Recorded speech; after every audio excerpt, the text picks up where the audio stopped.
Well, it took too long. It did. But I finally read The Trench by Steve Alton. Book 2 to Meg.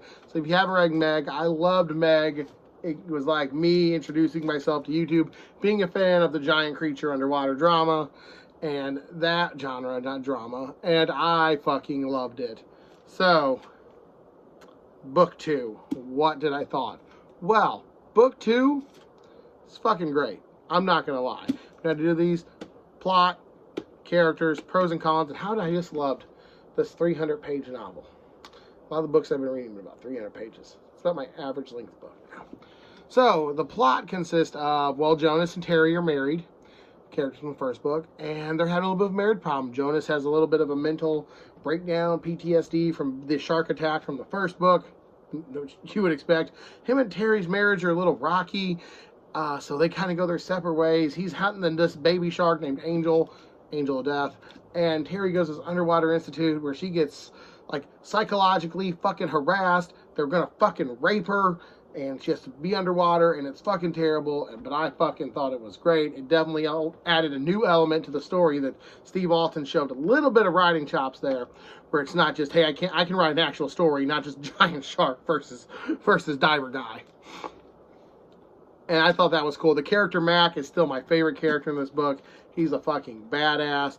Terry Tanaka's dad's always cool. They bring up some of the old past memories, and that was awesome. So for characters, I'm going to give this a 4 out of 5. Whereas the characters were awesome, the villains in this book were not. The villains fell a little flat, one of them being Angel, one of them being just a mustache twirling Spectre Gadget bad guy. Alright, plot and characters, there you go. The pros and cons of this book. Pros, it's fucking Meg. So it's underwater. It's my favorite element to read about. It's indeed a fast-paced, it's 300 pages, it's a summer blockbuster book. The characters are cool. You definitely showed a little bit more writing than this one. Like, he showed a little bit more writing chops. You know, the PTSD part, the psychological trauma, being captive underwater with Terry.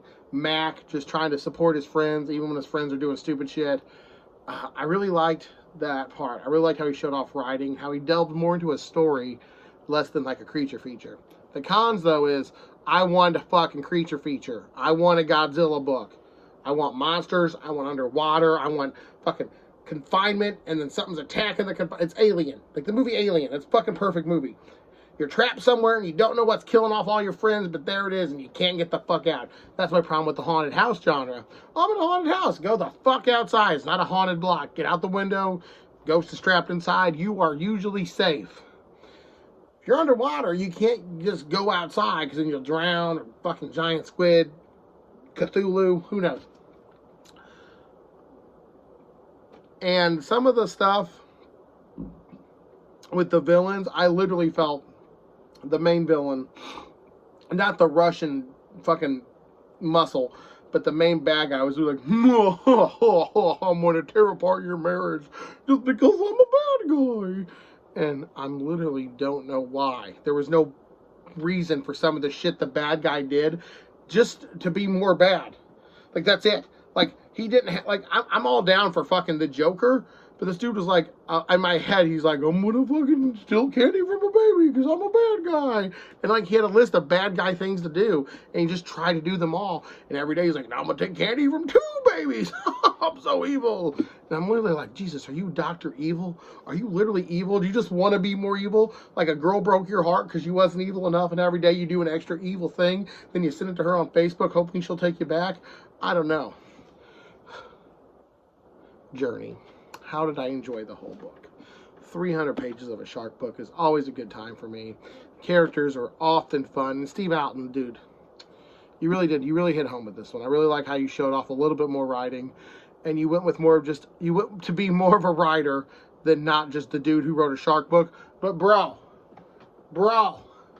Pruitt wanted the shark book. I get it. You wanted the PTSD. You wanted to have some character development. And 95% of the people in the world love that. They love character development. They love embracing the story. They love moving on. They don't want to be stuck in the same place. I do not want that. I want Conan the Barbarian. Okay, you just stay Conan. You do what Conan does. Okay, this is a giant shark. I want there to be, go attack another giant shark. Giant shark's attacking, I don't know, New York. Do Tremors. Like, I don't need Bert to have a deep revelation about, you know, his past and why he carries, you know, I just want him to be Bert. And I feel like that's where this went. But I can't be mad that you gave me a better story either. So I'm going to give Meg the Trench, Meg 2 as I call it, 4.5 out of 5 stars. Writing was better. Characters had a lot of development. I didn't have a much of the mystery as I did with Meg 1, which kind of sucked. I would say I liked Meg 1 more, just a little bit. But that's because I knew it's because it was a giant shark. That's all I wanted was a giant shark. And that delivered hit home. And I wanted that again. I'm like, oh my God, what's this one? Giant or shark? Shark with powers? Like, does this shark have powers? Like, are we increasing the shark? Like, oh God, the shark's attacking Hong Kong again. Yeah, but this time the shark can turn invisible. No! Like, that's what I wanted.